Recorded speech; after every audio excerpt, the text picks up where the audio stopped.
আমাৰ আজি সমাজত বহুত মানুহ শুবও নাজানে উঠিবও নাজানে শুব আৰু উঠিব নজনা মানুহৰ সংখ্যাই বেছি আমি কেনেকৈ শুব লাগে এতিয়া গৰম দিনত ফেন চলি আছে কোমল বিছনা আঁঠুৱা তৰি থৈছে প্ৰটিনযুক্ত আহাৰ পেট ভৰাই খাইছে আৰু একদম দপংকে গৈ বিছনাত পৰিয়ে দিছে হেতু যদি অভ্যাস আছে আজি পৰা এৰিব দে আপুনি টোপনি ধৰিল বুলিয়ে কোমল বিছনাখন পাৰি থৈছে বুলিয়ে ফেনখন ঘূৰি আছে বুলিয়ে ঘপকে গৈ বিছনাত শুই নিদিব আমি কেনেকৈ শুব লাগে মাধৱদেৱে ঘোষাত লিখিছে দুস্বপ্ন নাখন ইটো মাধৱ মাধৱ নাম দুষ্ট গ্ৰহ ভয় বিনাশন পৰম সম্পদৰ ৰূপ জানি মাধৱৰ নাম সৰ্বদায়ে কৰিও কীৰ্তন আমি ভগৱান মহাপুৰুষ মাধৱদেৱে জীৱ তৰিবৰ কাৰণে লিখা 1000 এফাকি ঘোঁৰা যাক নাম ঘোষা বুলি কয় যিখন শাস্ত্ৰ পৃথিৱীৰ ধৰ্মশাস্ত্ৰৰ ভিতৰত সৰ্বশ্ৰেষ্ঠ বুলি কৈছে পৃথিৱীত ধৰ্মশাস্ত্ৰ আছে যত সবাহাৰে সাৰ আছে ঘোষাৰ মধ্যত আপুনি জীৱন্ত অৱস্থাত যদি 1000 এফাকি ঘোষাৰ তত্ত্ব আয়ত্ত কৰিব পাৰে পৃথিৱীত এনেকুৱা দ্বিতীয় ব্যক্তি নোলাব যিজনে আপোনাক তৰ্ক যুদ্ধত পৰাস্ত কৰিব পাৰিব সমস্ত শাস্ত্ৰৰ যুক্তি ঘোষা শাস্ত্ৰত আছে গতিকে আপুনি এটা ঘোষা নুগুৱাকৈ শুব নালাগে কেতিয়াবা আপোনাৰ পাৰিবাৰিক জীৱন দাম্পত্য জীৱন যুগ্ম জীৱন সাংসাৰিক জীৱন সামাজিক জীৱনৰ কিবা প্ৰতিক্ৰিয়াই মনত এনেকৈ প্ৰভাৱ পেলায় যে বিছনাত শুই থাকোঁতে টোপনি নাহে ছাতি পুতি লাগি থাকে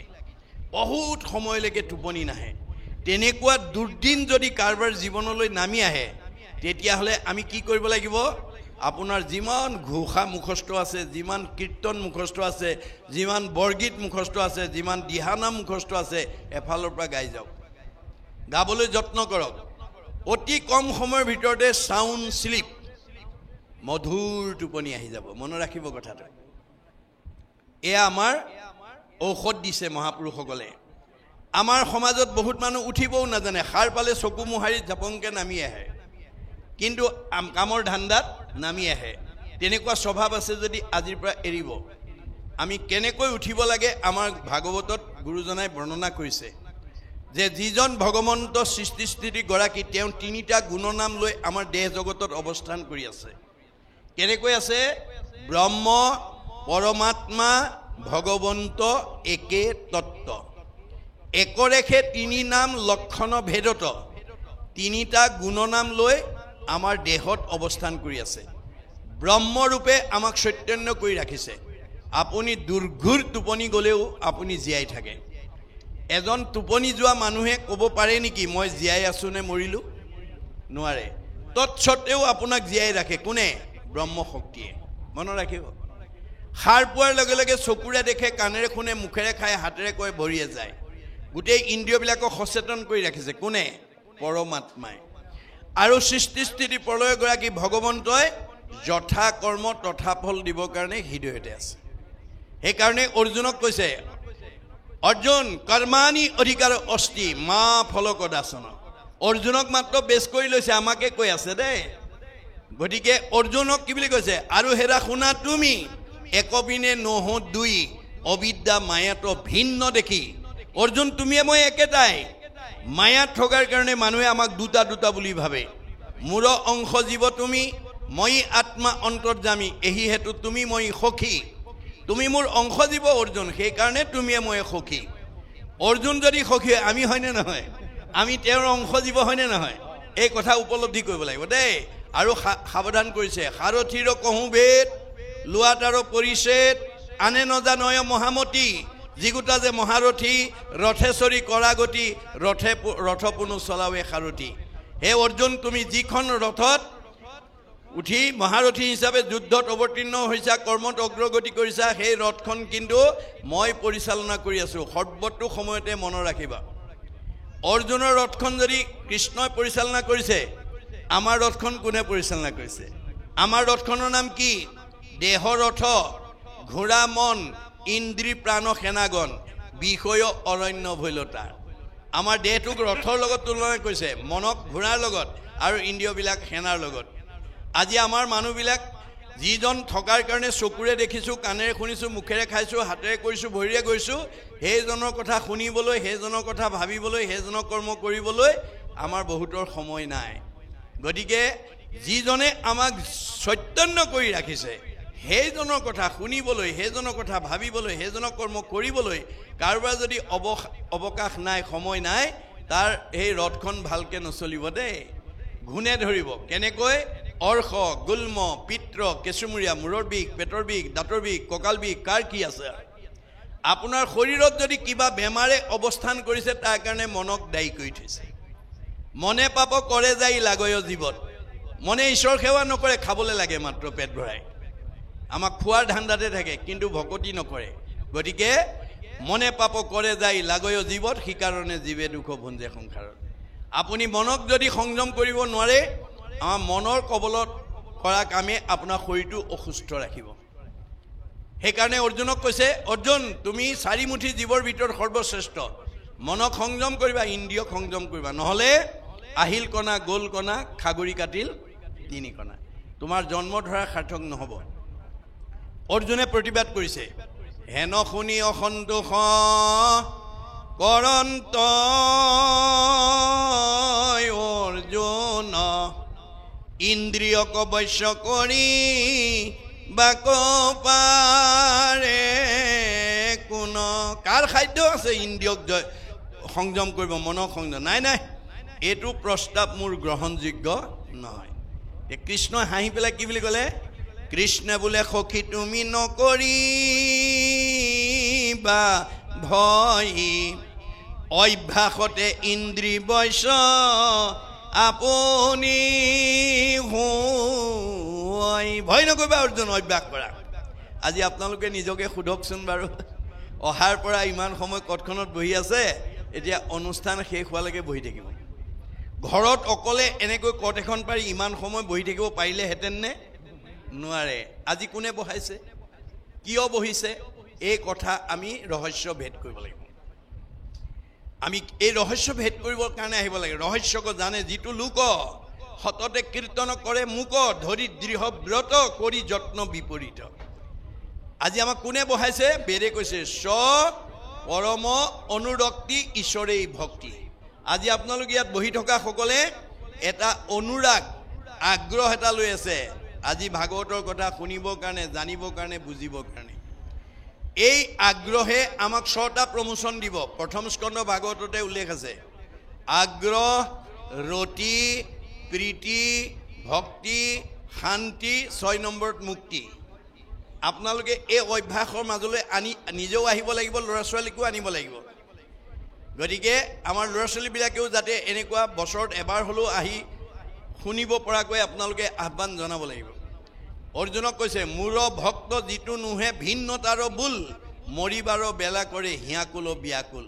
লোকে সুমৰাৱৈ বোলে বোলা ৰাম হৰি তাক নুবুলিয়া মৰৈ আয়ৈ বাপু বুলি মোৰ ভকতৰ সংগলৈ যি মানুহ নাহে মোৰ নাম যি নলয় সি মৰিবৰ সময়ত ঈশ্বৰৰ নাম ল'ব নোৱাৰে কোনোবাই কৃষ্ণ বুলি কোৱা বুলিলেও আয়ৈ বোপায়ৈ বুলিহে মৰিব সি নোৱাৰে গতিকে আমি এই অভ্যাসৰ মাজলৈকে আমি নিজেও আহিব লাগিব আৰু ল'ৰা ছোৱালীকো আনিব লাগিব তেতিয়া আমাৰ মুক্তি পাব জীৱই মানে 6 নম্বৰত মুক্তি লাভ কৰিব এইটো আমাৰ ক্ৰম দেখুৱাইছে গতিকে এইখিনি সদাচাৰ আমি মানিব লাগিব গতিকে মানে আমাৰ সেইকাৰণে অৰ্জুনক কৈছে কৰ্মানি অধিকাৰ অস্তি কামৰ অধিকাৰ দিলোঁ মা ফল সদাচন মোৰ পৰা ফল নিবিচাৰিবা অৰ্জুনে প্ৰতিবাদ কৰিছে ফলে বিচাৰিব নালাগে যদি তোমাক কাম কৰা কি প্ৰয়োজন এতিয়া কৃষ্ণই হাঁহি পেলাই কৈছে কৃষ্ণে বোলে শুনাত আৰু সেইটো মহাবল নুখুজিলে ঈশ্বৰে আপুনি দেন্ত ফল এই অৰ্জুন তুমি মোৰ পৰা ফল বিচাৰিব নালাগে মই নুখুজাকে দিম নুখুজাকে দিয়া বোলে প্ৰমাণ যেন আতি শিশু চোৱা ভক্ষ নুখুজয় তথাপিতো স্নেহে থাকি মাতৃস্তন দে এটা কেঁচুৱাই গাখীৰ নিবিচাৰিলে বুলি মাকে বিচনাত পেলাই থৈ দিনটো কামতে আবদ্ধ হৈ নাথাকে কৰ্মৰ মাজৰ পৰাই পুত্ৰ স্নেহত আপ্লুত হৈ এগৰাকী মাতৃয়ে যেনেকৈ নিজৰ সন্তানক স্তন দান দিয়ে ময়ো ভক্তৰ যথা কৰ্ম তথা ফল দিম মাত্ৰ তুমি কৰ্ম নিৰ্বাচন কৰিবা বোলে কৰ্ম কি বেদে যাক বিহি আছে তাকে বোলে কৰ্ম বেদবিহিত কৰ্ম কৰিবা বেদে কি কৰিছে ঈশ্বৰৰ্থে যিটো কৰে তাকে বোলে কৰ্ম এয়া ঈশ্বৰৰ্থে কৰা এইটো বেদ কৰ্ম আমাৰ উপাৰ্জনৰ সাৰ্থকতা তেতিয়াহে হ'ব অৰ্থ আজি বাৰ কিঞ্চিত একো নাহি ফল যদি নভ জয় হৰি চৰণ কমল আপুনি উপাৰ্জন কৰা ধনেৰে যদি আজিৰ দৰে ঈশ্বৰৰ সেৱা কামত ব্যৱহাৰ কৰা নাই হেতু ধনৰ কোনো মূল্য নাই কিয় দুখ কৰি ধন ধান আৰ্জা যত মানে কৃষ্ণে এৰে যদি তাকো খাইবে আনে আপুনি ব্যৱসায় বাণিজ্য কৰি চাকৰি কৰি বহুত ধন উপাৰ্জন কৰি বেংকত ফিক্স ডিপজিট কৰি থব পাৰিব কিন্তু যিদিনাখন আপোনাৰ দেহৰ পৰা কৃষ্ণ ওলাই যাব আত্মা ওলাই যাব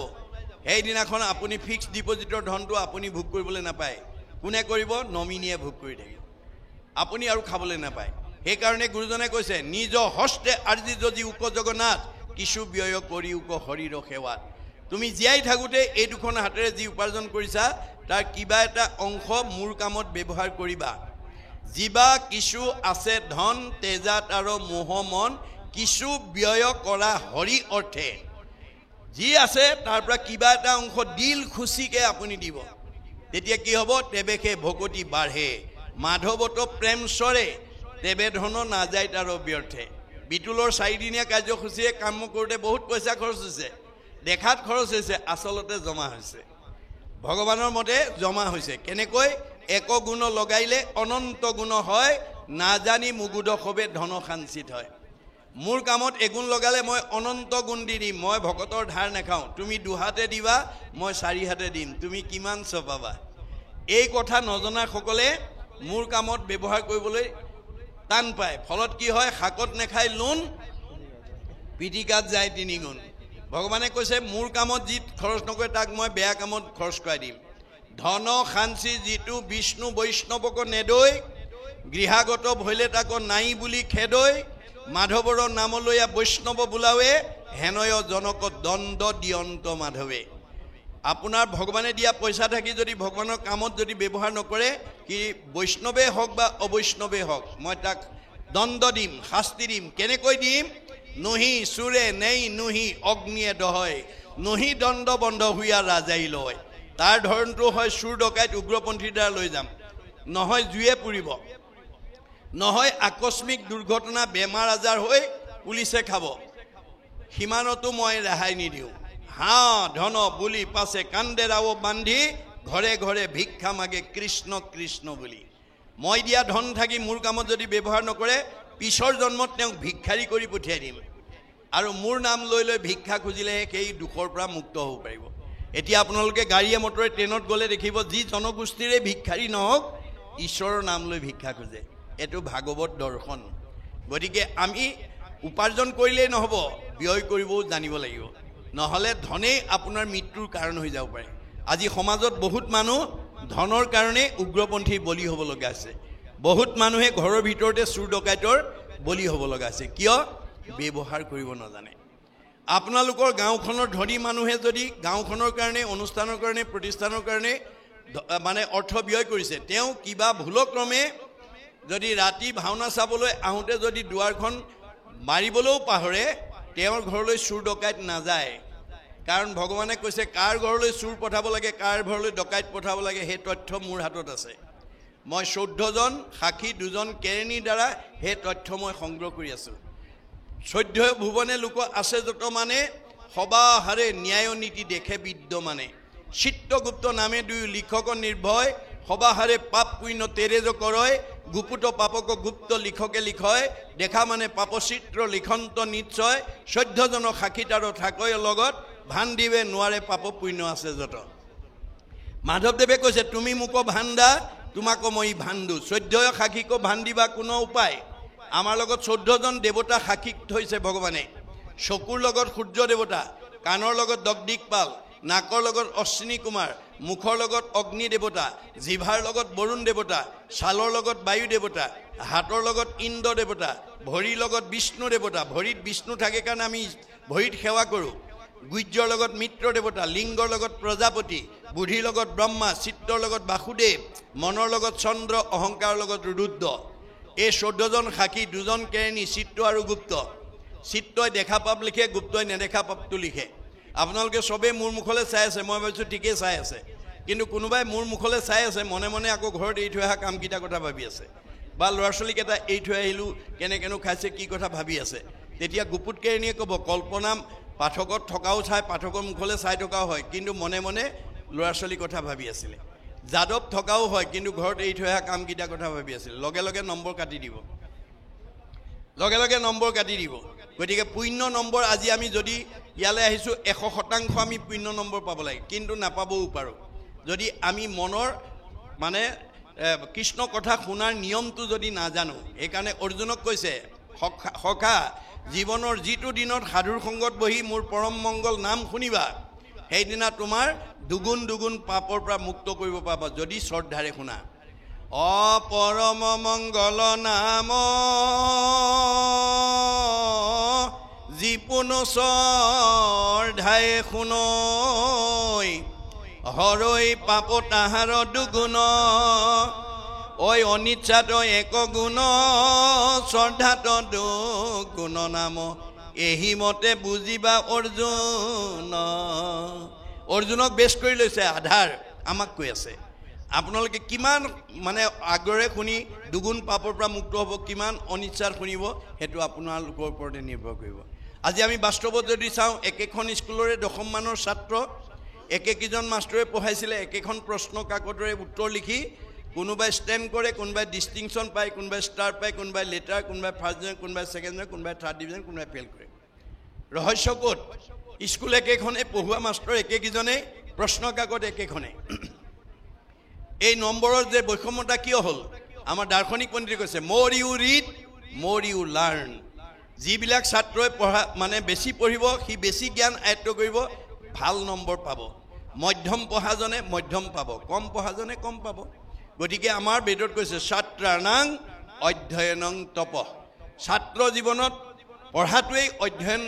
তপস্যা ৰূপে আমাৰ ছাত্ৰ ছাত্ৰীবিলাকে ল'ব লাগিব। এই তথ্য আমাক দি আছে। আজি বহুতে নাজানাৰ কাৰণে একেখন স্কুলতে পঢ়ি, একে মাষ্টৰে পঢ়োৱা, একেখন প্ৰশ্নৰ উত্তৰ লিখি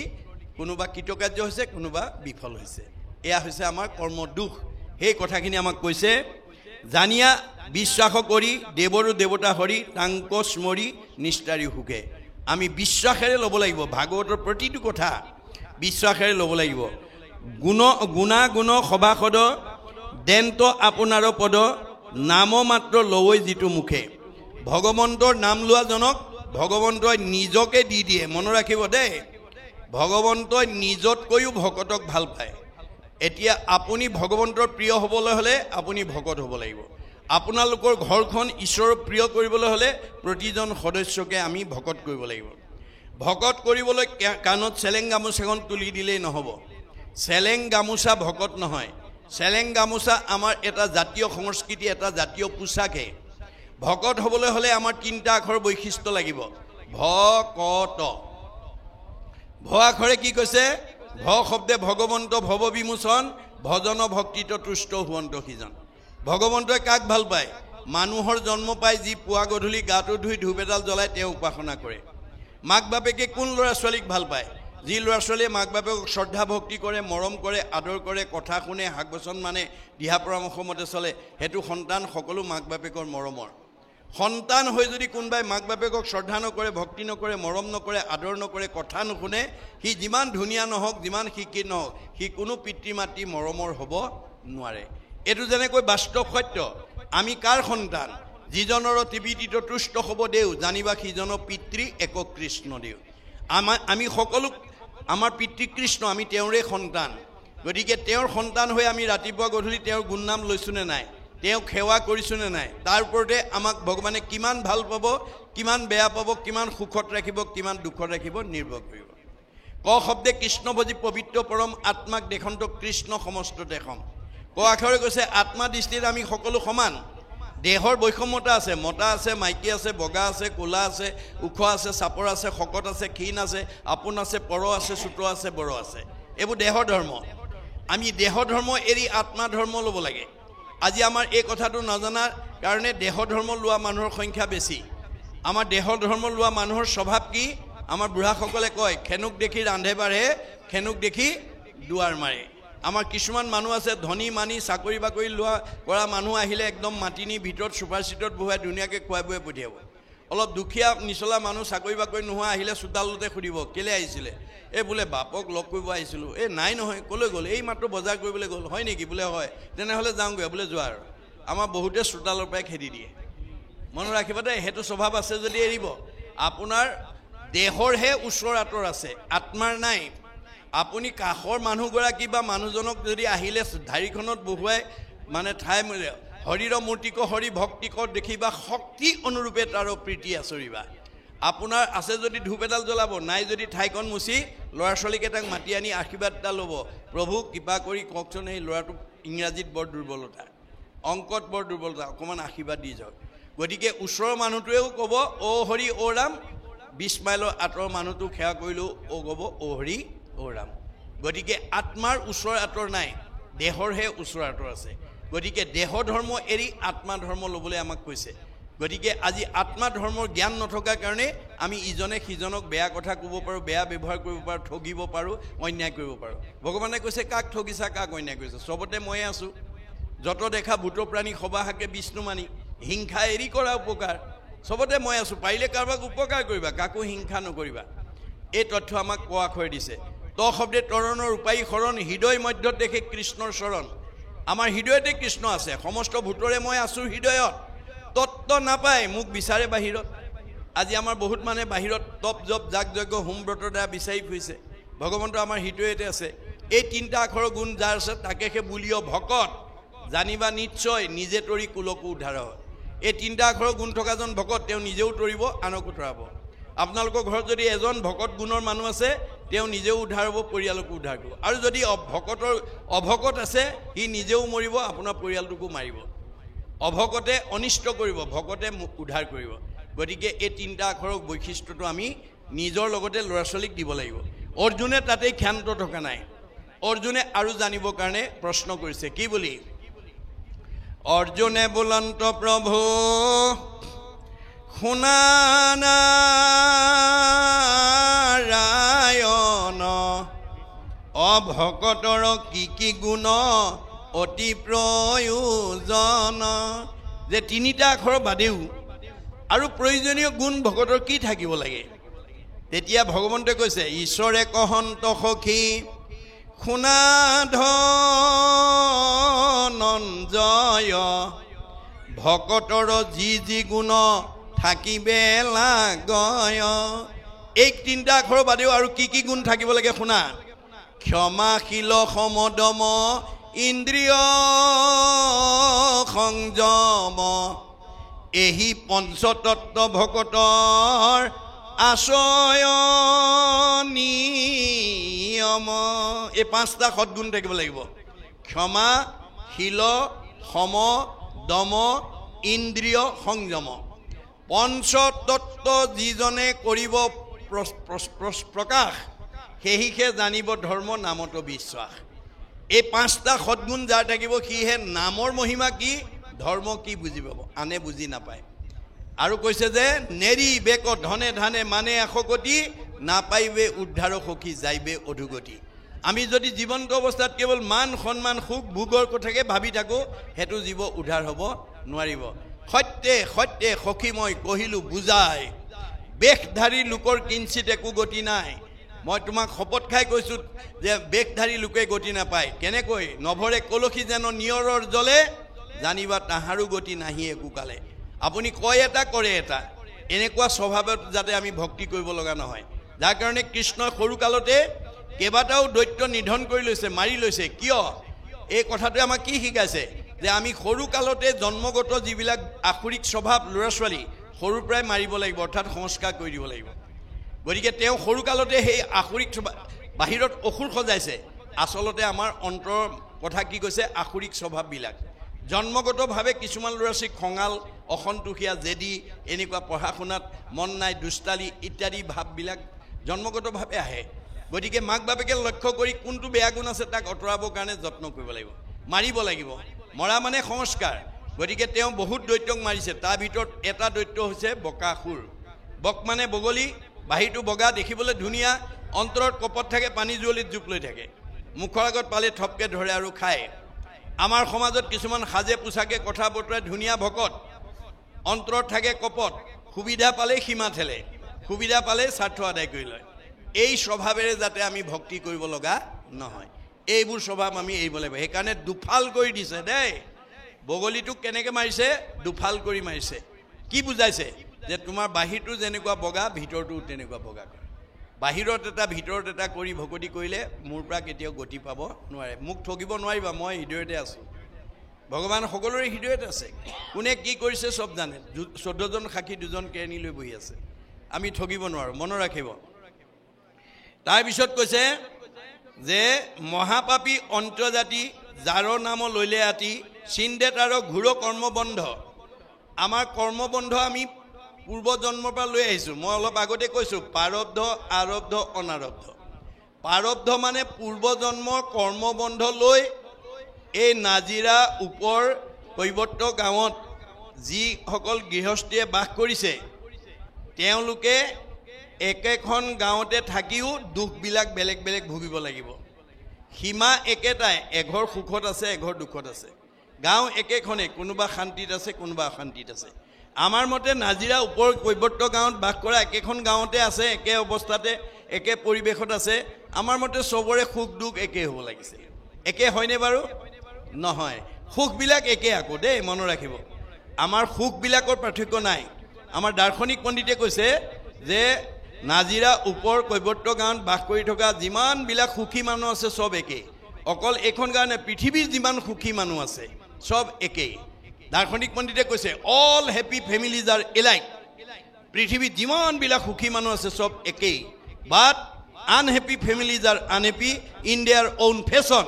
পৃথিৱীত যিমানবিলাক দুখী মানুহ আছে চব দুখবোৰ বেলেগ বেলেগ। মই পৃথিৱীৰ কথা বাদ দিলোঁ, আপোনালোকৰ এই নাজিৰা ওপৰ কৈৱৰ্ত গাঁৱকে মই উদাহৰণ হিচাপে লৈছোঁ।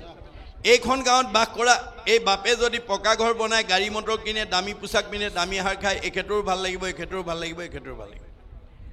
ভাল লগাটোত কোনো পাৰ্থক্য নাই, কিন্তু বেয়া লগা। নাজিৰা ওপৰ কৈৱৰ্ত গাঁৱৰ কোনোবা দম্পতীয়ে বিয়া পাতিছে, ল'ৰা ছোৱালী হোৱা নাই, সেইটো দম্পতী সেইটো দুখ। কাৰোবাৰ ল'ৰা আছে ছোৱালী নাই, সেইটো দম্পতী সেইটো দুখ। কাৰোবাৰ ছোৱালী আছে ল'ৰা নাই, সেইটো দম্পতী সেইটো দুখ। কাৰোবাৰ আকৌ স্বামী স্ত্ৰীৰ মাজত মনোমালিন্য হৈ থাকে, সেইটো পৰিয়ালৰ সেইটো দুখ। কাৰোবাৰ শাহু বোৱাৰীৰ মাজত মনোমালিন্য, সেইটো পৰিয়ালৰ সেইটো দুখ। কাৰোবাৰ ককাই ভাইৰ মাজত মিল নাই, সেইটো পৰিয়ালৰ সেইটো দুখ। কাৰোবাৰ চব আছে, শৰীৰত বেমাৰ আছে, সেইটো পৰিয়ালৰ সেইটো দুখ, ইত্যাদি ইত্যাদি। এই দুখবিলাক আমাৰ একেখন গাঁৱতে বাস কৰি থকা জীৱবিলাকৰ জীৱনলৈ কেনেকৈ আহিলে, এই ৰহস্য আমি ভেদ কৰিব লাগিব ভাগৱত শুনি। অৰ্থাৎ এইটো কৰ্মবন্ধ হিচাপে পূৰ্বজন্মৰ পৰা লাগি আহে। ভাগৱত শুনাৰ লগে লগে ভিদ্যতে হৃদয় গ্ৰন্থি ছিদ্যতে সৰ্বসঞ্চয়। ভাগৱত শুনাৰ লগে লগে পূৰ্ব কৰ্মবন্ধ গাঁঠিবিলাক খুলি যায় আৰু সংশয়বিলাক দূৰ হৈ যায়। এই কথাটোকে ইয়াত কৈছে যে আগৰ কৰ্মবন্ধ চব আপোনাৰ নাশ হৈ যাব। যে মহাপাপী অন্তজাতি যাৰ নাম লৈলে আতি চিন্দে তাৰ ঘোৰ কৰ্ম বন্ধ। ঈশ্বৰৰ কথা গাবলৈ, ক'বলৈ, শুনিবলৈ আপোনালোকে প্ৰত্যেকেই সদায় চেষ্টা কৰিব। ঘৰত যাতে ৰাতিপুৱা গধূলি ধূপ ধূনা জ্বলে, ঈশ্বৰৰ উপাসনা কৰে। আপুনি কৃষ্ণক মাতিব নালাগে, কৃষ্ণ আপোনাৰ ঘৰলৈ আহিব। যিখন ঘৰত পুৱা গধূলি ধূপ ধূনা জ্বলে, যেই নাম সেই হৰি জানা নিষ্ঠ কৰি নামৰ সংগ নচাৰন্ত হৰি। যিখন ঘৰত পুৱা গধূলি ধূপ ধূনা জ্বলিব, ঈশ্বৰ উপাসনা কৰিব, সেইখন ঘৰত কৃষ্ণ থাকিব।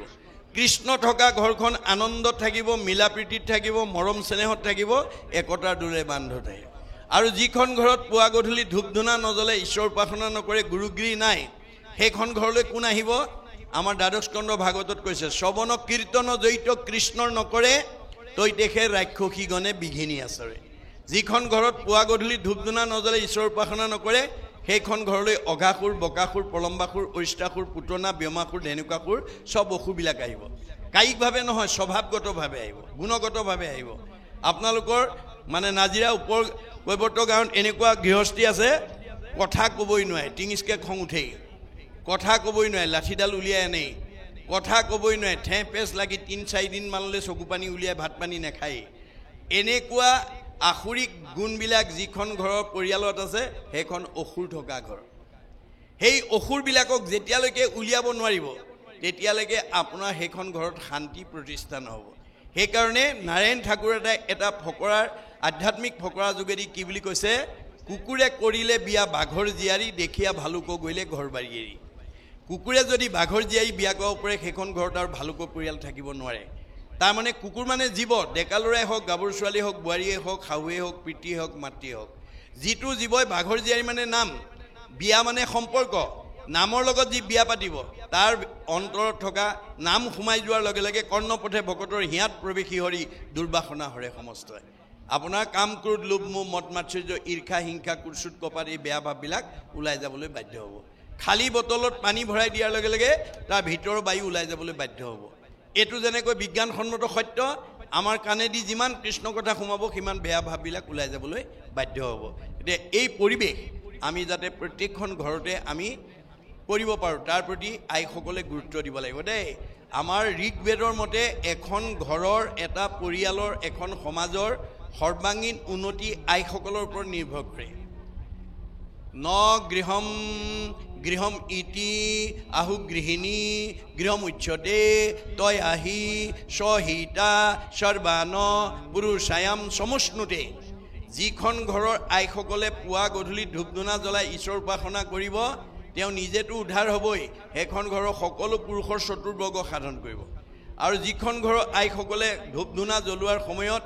গ্ৰাম্য কথা পৰচৰ্চা পৰৰ মানে টিভি চাই থাকিব মোবাইল টিভি থাকিব সেইখন ঘৰৰ পৰিৱেশ কি হ'ব মহাভাৰতৰ বন পৰ্বত কৈছে জৈছ ভাৰ্যা গৃহে নাস্তে সাধিসা কুইন চাৰিতা অৰণ্যং তেন গন্তব্যং যথা অৰণ্যং তথা গৃহম সেইখন ঘৰ গুচি বাঁহতল হ'ব আইসকলে ইচ্ছা কৰিলে ঘৰ গুচি বৈকুণ্ঠলৈ উত্তৰণ কৰিব পাৰে আৰু ইচ্ছা কৰিলে ঘৰ গুচি মানে বাঁহতল কৰিব পাৰে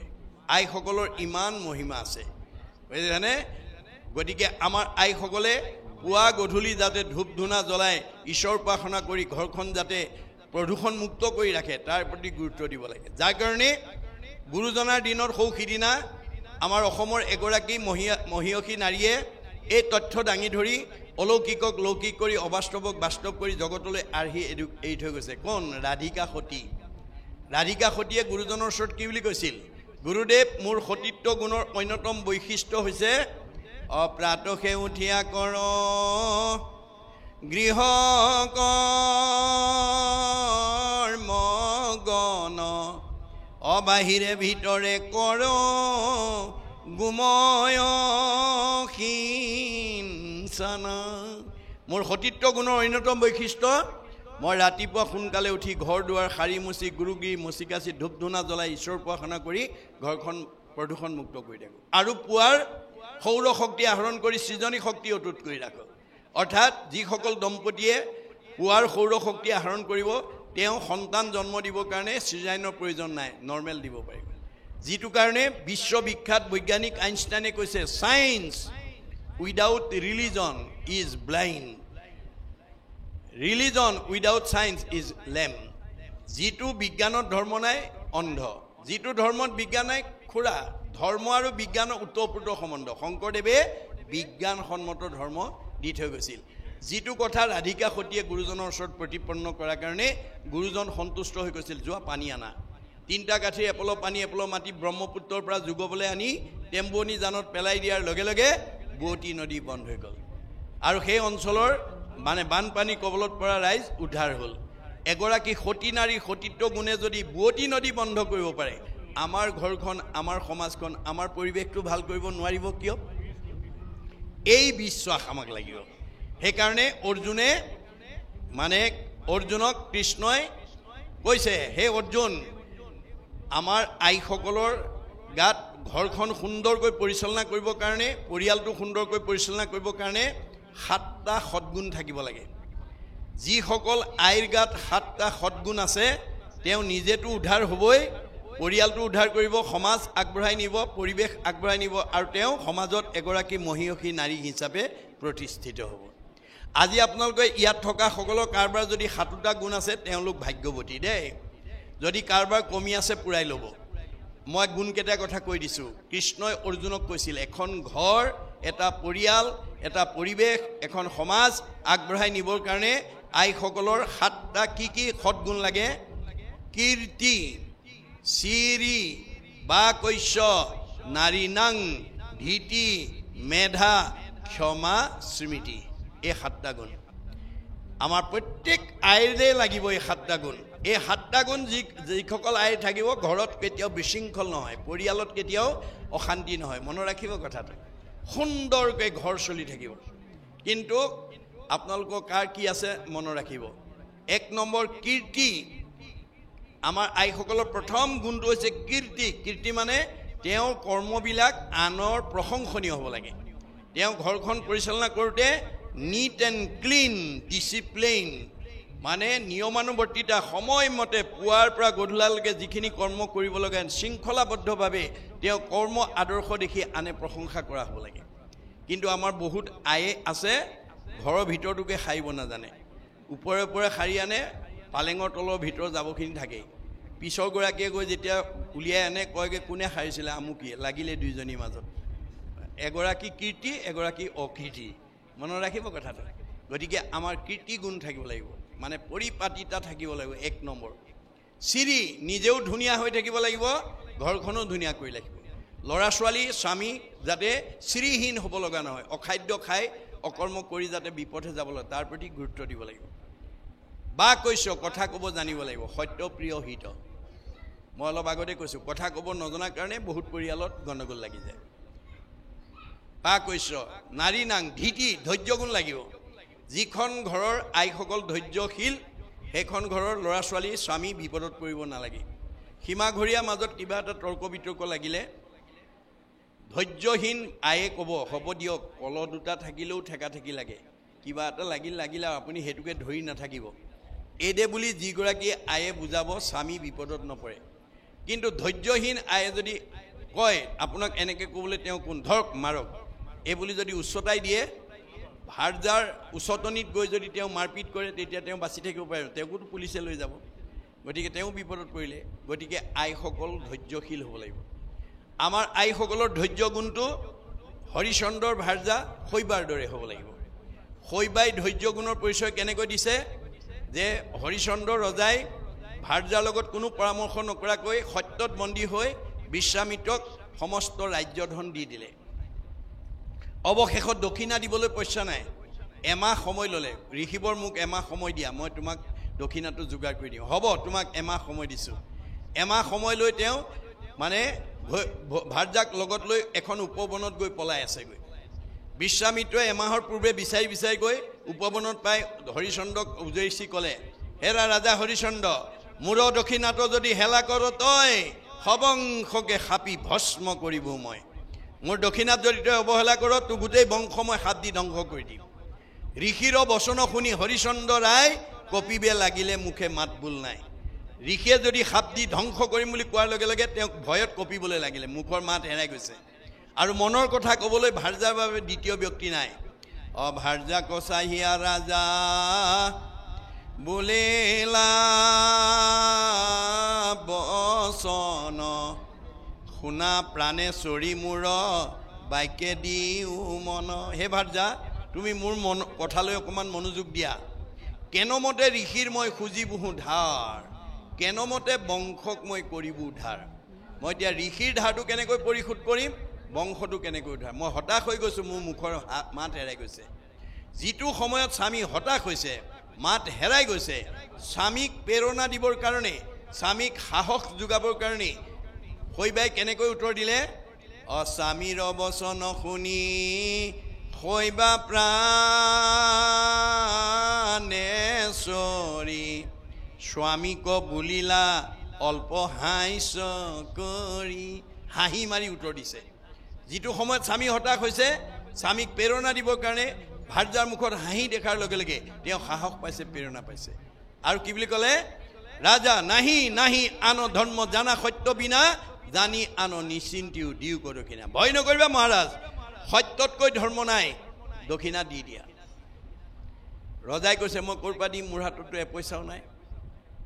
উত্তৰত কি বুলি কৈছে আমাকো বিকিয়া ৰাজা ঋষিৰ খোজা ধাৰ আতপৰে আন উপায় নেদেখো আৰু মোক বিক্ৰী কৰি হ'লেও তুমি ধৰ্ম ৰক্ষা কৰা আমাৰ সিমানলৈ যাবগৈ নালাগে বাৰু দেই বিক্ৰী কৰিবগৈ নালাগে কিবা কাৰণত কিবা পৰিস্থিতিত যদি স্বামী কেতিয়াবা হতাশ হ'বলগীয়া হয় ভাৰ্যাই অন্ততঃ ক'ব জানিব লাগিব কি বুলি আপুনি ইমান হতাশ কিয় হৈছে আন্ধাৰে পোহৰে দিনটো সুখে দুখে জীৱনটো গতিকে দুখক অতিক্ৰমী সুখক প্ৰতিষ্ঠা কৰাই জীৱনৰ সাৰ্থকতা ধৈৰ্য ধৰক ঈশ্বৰে কৃপা কৰিব কেতিয়াবা কিবা পৰিস্থিতিত ভাৰ্যাও হতাশ হ'ব পাৰে, তেনেকুৱা পৰিস্থিতি আহি যাব পাৰে। তেতিয়া স্বামীয়েও ক'ব পাৰিব লাগিব, তুমি ইমান হতাশ কিয় হৈছা? আন্ধাৰে পোহৰে দিনটো, সুখে দুখে জীৱনটো। গতিকে দুখক অতিক্ৰমী সুখক প্ৰতিষ্ঠা কৰাই জন্মৰ সাৰ্থকতা। গতিকে ধৈৰ্য ধৰা, কাৰণ বিবাহ সম্বন্ধে পুৰুষৰ অৰ্ধাংগিনী,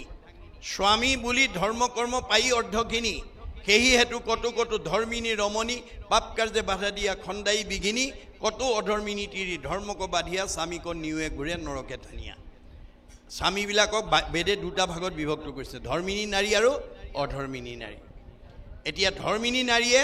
স্বামীক কেতিয়াও বিপথে যোৱাটো সহ্য নকৰে। আপোনাৰ বিতুল দাসে 15 দিনৰ বা 10 দিনৰ আগতে আজি ভাগৱত অনুষ্ঠানলৈ বা এই 4 দিনীয়া কাৰ্যসূচীলৈ মাতি থৈ আহিছিলে। দুঘৰত মাতোতে স্বামী স্ত্ৰী 2 ঘৰতে উপস্থিত আছিলে। পিছে প্ৰথম ঘৰৰ স্বামীয়ে মানে নিমন্ত্ৰণৰ কথাটো পাহৰি থাকিলে। বাৰীত কাম কৰি আছে, 9টা বাজি গ'ল,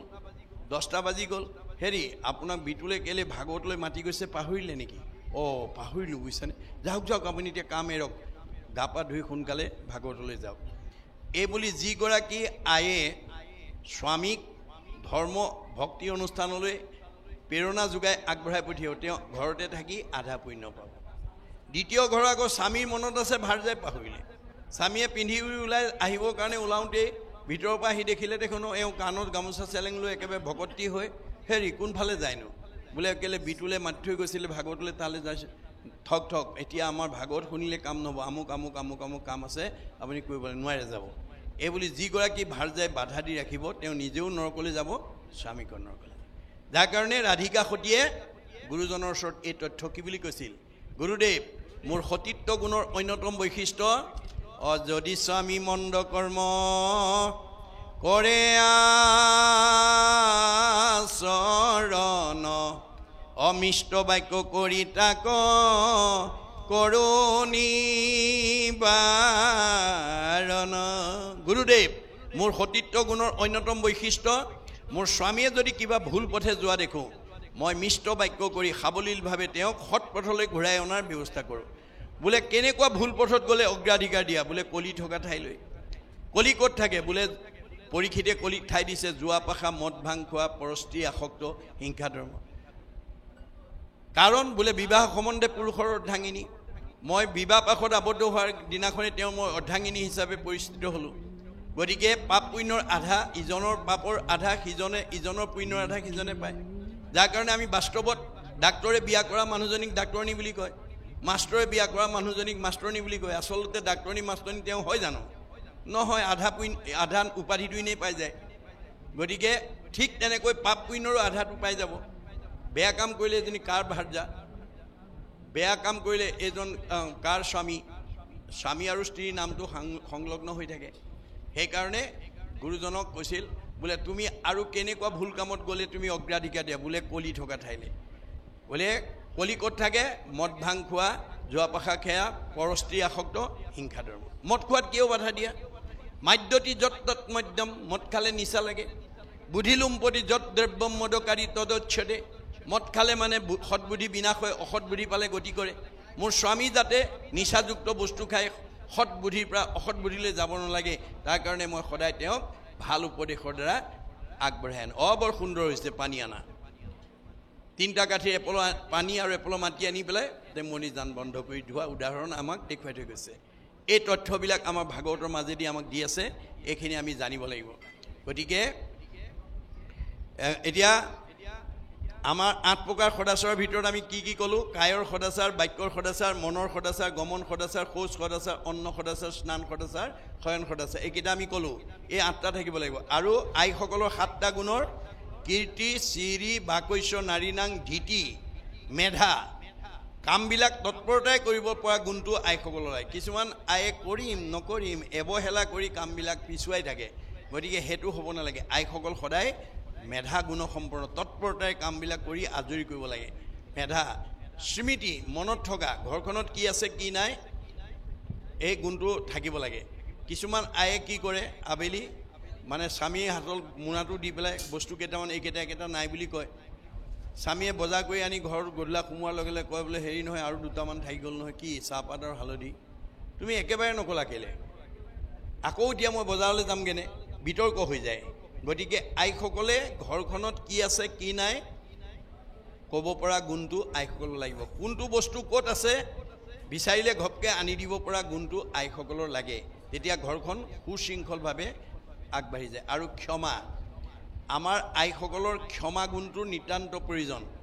আইসকল যদি ক্ষমা গুণ সম্পন্ন হয় সেইখন ঘৰত কেতিয়াও কাজিয়া পেচাল বা অশান্তিৰ পৰিৱেশৰ সৃষ্টি নহয় আমাৰ আইসকলৰ ক্ষমা গুণটো কেনেকুৱা হ'ব লাগে দ্ৰৌপদীৰ দৰে দ্ৰৌপদীৰ 5টা পুত্ৰৰ মূৰ কাটি নিয়া অশ্বত্থামাক কৃষ্ণ অৰ্জুনে হাতে ভৰিয়ে 4টা বান্ধি মুখৰ আগত ধুপুচকে পেলাই দিয়াৰ পিছত আমাৰ আইসকলে হ'লে 5টা ল'ৰাৰ মূৰ কাটি নিয়া শত্ৰুটোক মুখৰ আগত পালে টুকুৰা টুকুৰ কৰিলেহেঁতেন কিন্তু দ্ৰৌপদীয়ে কি ক'লে জানে মই যেন মৰো পুৰীপুত্ৰ সুকে অগণি হিয়াদ হয় তাহাৰ অৱস্থা শুনি সেহিমতে গৌতমী তেজীবে জীৱ মোৰ 5টা পুত্ৰৰ মূৰ কাটি নিছে যদি 5জন স্বামী মোৰ জীয়াই আছে মই স্বামীৰ মুখলৈ চাই পুত্ৰকেইটাৰ দুখ অকণমান সহিব পাৰোঁ কিন্তু গৌতমীৰ স্বামী ইতিমধ্যে মৰি গৈছে একমাত্ৰ অশ্বত্থামাৰ মুখলৈ চাই জীয়াই আছে এওঁৰ যদি এইটো অৱস্থা শুনে গৌতমীয়ে প্ৰাণ ত্যাগ কৰিব হে নাই হাহাকাৰ কৰি গুৰুৰ পুত্ৰৰ প্ৰণামিলা পাৱ চুই মেলা মেলা বান্ধ ইহাৰৰ দুখেষে অধিকে উদাই জুই এওঁক খুলি দিয়া বুলি বান্ধ খুলিলে পুত্ৰবধি দ্বিজ তাহাকো নমিলা প্ৰণামিলা তুমি মাও তোমাৰো সমানো শান্তি নেদেখিবো কৰিলা হেন আৰাও গতিকে দ্ৰৌপদীৰ দৰে আমাৰ ক্ষমা গুণৰ প্ৰয়োজন আছে আৰু ক্ষমা গুণৰ প্ৰয়োজনটো আমাৰ কেনেকুৱা হ'ব লাগে অৱতাৰী পুৰুষ বুদ্ধদেৱৰ দৰে হ'ব লাগে বুদ্ধদেৱৰ চাৰিত্ৰিক বৈশিষ্ট্য কি তেওঁ নিতেও ভিক্ষা মাগি জীৱন নিৰ্বাহ কৰিছিল ভিক্ষা কৰিবলৈ গৈ দুবেলা দুমুঠি যি পায় দুবেলা খাবৰ কাৰণে যিটো প্ৰয়োজন সেইটো পোৱাৰ পিছত দ্বিতীয় ঘৰলৈ ভিক্ষা মাগিবলৈ নাযায় এদিন এজন ব্ৰাহ্মণৰ ঘৰত গৈ ভিক্ষা মাগিব গৈ চোতালত থিয় হোৱাৰ লগে লগে বুদ্ধদেৱৰ ওপৰত ব্ৰাহ্মণৰ কি আক্ষেপ আছিলে দেখাৰ লগে লগে ডেকা ল'ৰা হৈ ভিক্ষা মাগিবলৈ লাজ নাই ইত্যাদিকে এফালৰ পৰা গালি পাৰিবলৈ ধৰিলে বুদ্ধদেৱে নীৰৱে শুনি আছে ব্ৰাহ্মণে গালি পাৰি আছে বুদ্ধদেৱে কোনো প্ৰত্যুত্তৰ দিয়া নাই আমাৰ বুঢ়াসকলে কয় এখন তাল নাবাজে গতিকে ব্ৰাহ্মণে গালি পাৰি আছে বুদ্ধদেৱে মানে কোনো প্ৰতিবাদ কৰা নাই ব্ৰাহ্মণে গালি পাৰি গালি পাৰিবলৈ নাইকিয়া হৈ গ'ল আৰু তেতিয়া নীৰৱতা অৱলম্বন কৰিছে তেতিয়া বুদ্ধদেৱে বৰ সাৱলীলভাৱে কৈছে দেও মই এষাৰ ক'ব পাৰোঁনে কোৱা কি আছে কোৱা তোমাৰ ঘৰলৈ অতিথি আহিলে তুমি সৎকাৰ কৰা বোলে কৰোঁ কিবা দ্ৰব্য থাকিলে খাবলৈ দিয়া বোলে দিওঁ তোমাৰ দ্ৰব্যটো যদি অতিথিয়ে গ্ৰহণ নকৰে তুমি পেলাই দিবা নে ঘৰতে ৰাখিবা কিয় পেলাই দিম মোৰ দ্ৰব্য নাখালে মোৰ ঘৰত থাকিব তেতিয়া বুদ্ধদেৱে ক'লে তুমি ইমান সময় মোক যিখিনি আতিথ্য কৰিলা মোৰ গ্ৰহণ কৰা নহ'ল তোমালোকে থাকিলেতো অৰ্থাৎ তুমি যিখিনি গালি পাৰিলা মই সেইখিনি গ্ৰহণ